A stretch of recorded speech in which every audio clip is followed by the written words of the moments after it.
Ayan po si Sir. Ayan, dyan po pinagbilan namin ng pataba, organic. Kasi maano ka sa YouTube. Ayan si Sir. Madi-discover ka yung mga taga-Pangasinan. Yun yung nakita ko. Kumbaga makikilala yun. Parang may particular o ano ba yun?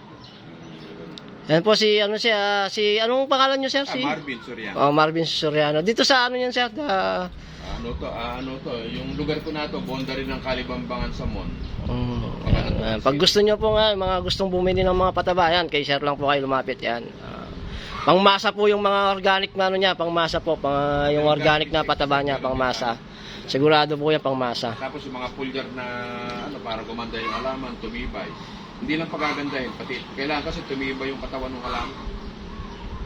Pagka hindi balanse yung sustansya na kailangan ng halaman. Meron kasi kaming ano, nung napunta ako ng field rice, meron tinatawag na 16 element. Yung 16 element na yon, kung di ako nagkakamali, hindi ko alam kung mas marami yung ano, siyam na macro saka 7 na micro. Kailangan kumpleto yon para lumaban yung halaman mo, ano man ang pananim mo sa insekto. Pag wala yung 16 na yon, sasamantalahan ng halaman yung insekto. Agad dinig, agad to.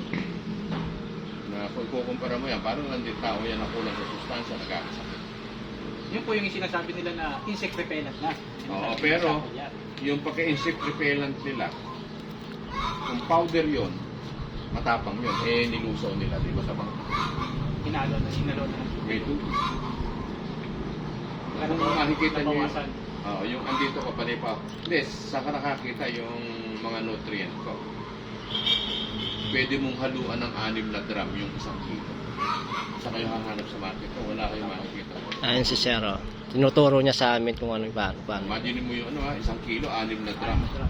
Ang ihahalo mo lang 200 grams sa bawat ano, 6 na drum. Bali 5 drum pala. Kaya lang, yung tinuro ko doon sa inyo sa sprayer, ganun ang gawin nyo. Lagyan nyo pa na na 1 push. Na return. Yun ang titimplahin nyo ngayon para pagka tinimplan nyo yung push nyo, yung pag-sprayer nyo, hihina yun. Hindi naman kailangan todo ng ang lakas eh. Baka mamaya tamaan pa yung bulaklak nyo, mahina ang pangit yung magkalatlag. Kailangan banayad lang yung para ba yung buga lang ng sprayer din natin Miss sprayer. Ngayon, kung may pambili kayo, merong miss na sprayer, merong China, merong galing ng Germany. Yung galing ng Germany, bumili nga ako ng isa. Na-misplace po. Ha? Na-misplace. Ano yun? Ang tatak ng Ayan. display. After, yung Sir, yung pataba na after 2 months ba yun? Makikita na yung resulta ng Hindi, lang yan, mga siguro, mga 10 to 15 days. Alalaman na natin talaga sa mag-iiba. Ayan, papakita po namin yung yung resulta ng ng pataba ni Sir sa kalamansi namin. Pero Makikita niyo po. slow release siya, dire-diretso. Dire-diretso na yun. Pero yun nga ang gawin nyo, yung nitrogen at saka yung sulfate, mag-testing ko. Para makita nyo yung talaga. Parang nakuha ko doon sa yun. Kasi anong nangyari, kaya ako na-discover yon.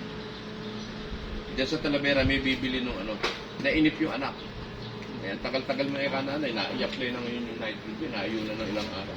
Kaya bumili yung ng patabakos. Kaya nila na-discover na iba yung urea. Kasi urea yung ginagamit ng taga Talavera na yun, nabibili sa akin.